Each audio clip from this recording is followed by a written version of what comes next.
Centre ఛానల్కు స్వాగతం. ఈరోజు మనం ప్రముఖ సంఘ సంస్కర్త నిస్వార్థ ప్రజా సేవకురాలు అయినటువంటి శ్రీమతి హేమలత లవణం గారి స్వీయ జీవితగాథ మృత్యోర్మ అమృతంగమయ నుండి పెళ్లి సాంఘిక గౌరవం అనే అంశాల గురించి చూద్దాం. ఆ రోజుల్లో తల్లిదండ్రులు ఏర్పాటు చేసిన వివాహానికే విలువ సాంఘిక గౌరవం ఎక్కువగా ఉండేవి. అమ్మాయి అబ్బాయి ప్రేమించుకున్నారు అన్న వార్త తెలిస్తే ముక్కు మీద వేలేసుకునేవారు. వాళ్ళని హేళనగా చూసేవారు. ఇక కులాంతర మతాంతర వివాహాలకు తావెక్కడా. అంతేకాదు, రెండు కుటుంబాల మధ్య వైరుధ్యాలు తగాదాలు పెట్టి వాళ్ళింటి మీద కాకి వీళ్ళింటి మీద, వీళ్ళింటి మీద కాకి వాళ్ళింటి మీద వాలేది కాదు. మా పెద్దన్నయ్య సౌమ్యుడు, దుడుకుతనం కానీ తుంటరితనం కానీ లేనివాడు, అందరినీ ఆకర్షించే అందమైన పద్మనాభుడు. వాడికి అందం ఉంది, అందరి అభిమానము ఉంది. పాపం వాని ఎస్ఎస్ఎల్సి పరీక్ష పేపర్లు దిద్దే అధికారులు మాత్రం వాడి అందాన్ని మంచితనాన్ని చూడలేదు. పరీక్ష 3 సార్లు తప్పాడు. పరీక్ష తప్పి ఇంట్లోనే ఉన్నాడు. మా ఇంటి ఎదురుగా పున్నాగి వృక్షాల తోటలో ఆ ఊరి క్రైస్తవ ఫాదరి ఇల్లు ఉంది. ఆయన ఏకైక కూతురు కూడా ఇదే పరీక్ష తప్పి ఇంట్లో ఉంది. ఇందాక కాకి సంగతి చెప్పుకున్నామే, వాళ్ళ కాకి వీళ్ళ కాకి అన్నట్లుగా అటూ ఇటూ ఏమాత్రం సంబంధాలు లేకుండా ఉంది. మా అన్నయ్య మేడపై గదిలో కిటికీ దగ్గర, ఆ అమ్మాయి తన గది కిటికీ దగ్గర కూర్చుండేవాళ్ళు కాబోలు. వారిద్దరి మధ్య సంభాషణ జరిగేది కాబోలు. అది ఎన్నాళ్ళో ఎప్పుడెప్పుడో. అయితే ఇంట్లో వాళ్లకు అస్సలు తెలియదు. ఒకరోజు ఉదయాన మా ఇంట్లో మా అన్నయ్య లేడు. వాడి పెట్టే బేడా లేవు. ఎక్కడ వీడు అని అమ్మా నాన్న మాట్లాడుకునే లోపలే విషయం వీధికెక్కింది. అక్కడ ఎదురింటి అమ్మాయి లేదు, ఆమె పెట్టే బేడా లేవు. ఇల్లు దాటి వీధి, వీధి దాటి ఊరు, ఊరంతా ఒక్కసారి గుప్పుమంది. జాషువా గారి పెద్దబ్బాయి, శామ్యూల్ గారి అమ్మాయి పరారైపోయారు అని. ఈ రోజుల్లో టీవీలు కూడా ఇంత త్వరగా వార్తలు చెప్పలేవేమో. వీళ్ళిద్దరూ బెజవాడలో తేలారు. రిజిస్టర్ పెళ్లి చేసుకున్నారు. అమ్మాయి తండ్రి అది నా కూతురే కాదు, అది నా ఇల్లే తొక్కడానికి వీల్లేదు అన్నాడు. అబ్బాయి తండ్రి మాత్రం వారిద్దరినీ ఇంటికి ఆహ్వానించారు. వారిద్దరిని బాపట్లలో ఉంచి టీచర్ ట్రైనింగ్ చదివించారు. వారిద్దరూ 2 బిడ్డలకు తల్లిదండ్రులయ్యారు. వినుకొండలో కాపురం పెట్టారు. చిలకా గోరింకల్లా సంసారం సాగించి నడి వయసులోనే ఈ సమాజాన్ని వదిలి వెళ్ళిపోయారు. మా వదినను నేను చూసినప్పుడు ఆమెది నల్లని శరీర ఛాయ, మా అన్నయ్యది తెల్లని ఛాయ. గుండ్రంగా ఉన్న కళాకాంతులు లేని ముఖవర్చస్సు ఆమెది. అప్పుడు అడిగాను నేను, ఒరే పెద్దన్నా, ఈ నల్లటి వదినను ఎలా ప్రేమించావురా అని. నా కళ్ళు పెట్టుకుని చూడు అని నా నోరు మూయించాడు వాడు. వారి పరస్పర ప్రేమ, వారి మధ్య అవగాహన, వారందుకున్న కట్నాలు కానుకలు. ఆ తరువాత భవిష్యత్తులో మా ఇంట వివాహాలన్నిటా బంధుత్వానికే స్థానం కానీ బహుమానాలకు లేదు. అది 1943-44 మధ్య కాలం. అప్పుడు జరుగుతూ ఉన్నది 2వ ప్రపంచ యుద్ధం. యుద్ధ వ్యతిరేక ప్రచారకునిగా నాన్నగారికి ప్రచార ఆఫీసర్గా మద్రాసులో ఉద్యోగం.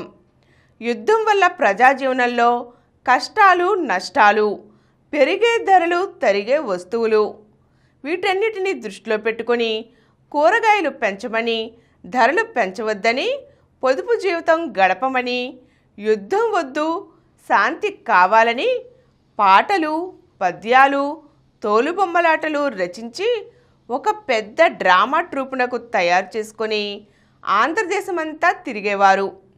అప్పుడు అమ్మతో పాటు నేను మద్రాసు వెళ్ళాను.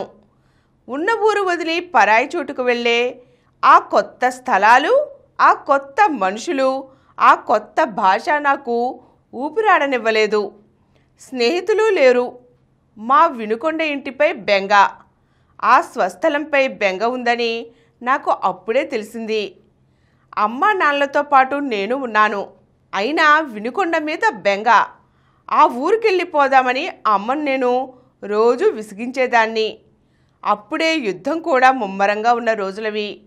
ఒకరోజు రాత్రివేళ మద్రాసు మీద జపాన్ వారు బాంబులు వేశారు. మద్రాసు దద్దరిల్లిపోయింది.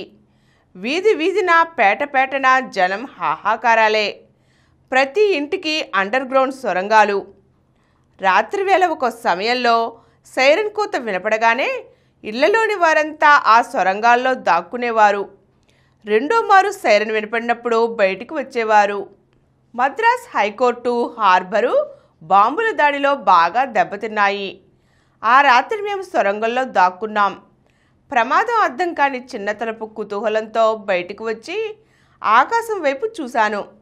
ఆకాశం నల్లని దట్టమైన పొగలతో కమ్ముకుని ఉంది.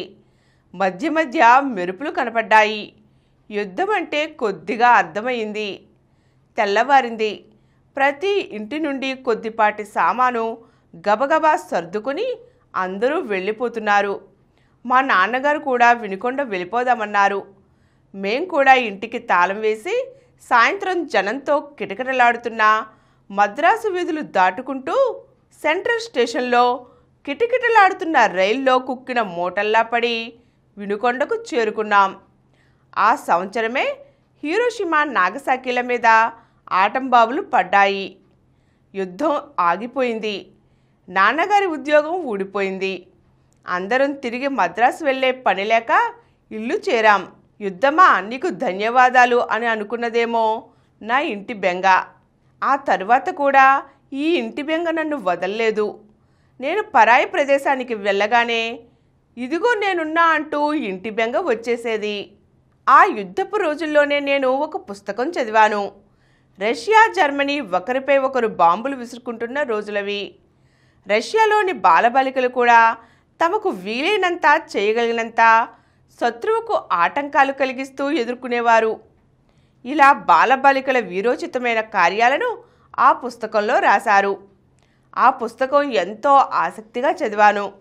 ఆ తరువాత నేను బిఏ చేస్తున్న రోజుల్లో నాజీలు యూదుల ఊచకోతను వర్ణిస్తూ ఏనీ ఫ్రాంక్ అనే 14 ఏళ్ల బాలిక నాజీల చేతిలో ఎలా బలైంది రాసింది.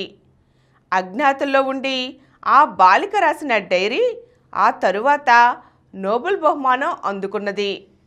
ఈ విషయం చదివిన నేను అప్పుడు అనుకోలేదు, మరో 30 ఏళ్లలో ఏనీ ఫ్రాంక్ నివసించిన ఆ రహస్య గృహం చూస్తానని. యుద్ధం మానవ అభివృద్ధికి మృత్యువు వంటిది.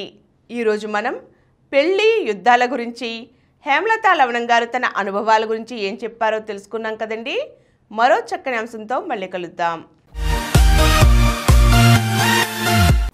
ఈ కార్యక్రమం మీకు ఎంతో నచ్చింది కదా. ఇటువంటి మరిన్ని వీడియోల కోసం అనతి కాలంలోనే 20 కోట్ల వ్యూస్ సాధించిన సమరన్ ఛానల్ సమర్పించు యతీష్ సెంటర్ ఛానల్కు సబ్స్క్రైబ్ చేయండి, లైక్ చేయండి, మీ ఫ్రెండ్స్కి షేర్ చేయండి. అలాగే ప్రక్కనున్న గంట సింబల్ని ప్రెస్ చేయడం మర్చిపోకండి. Please download Samaram Channels app from Google Play Store and watch your favorite channels. Click the bell icon and subscribe to the channels.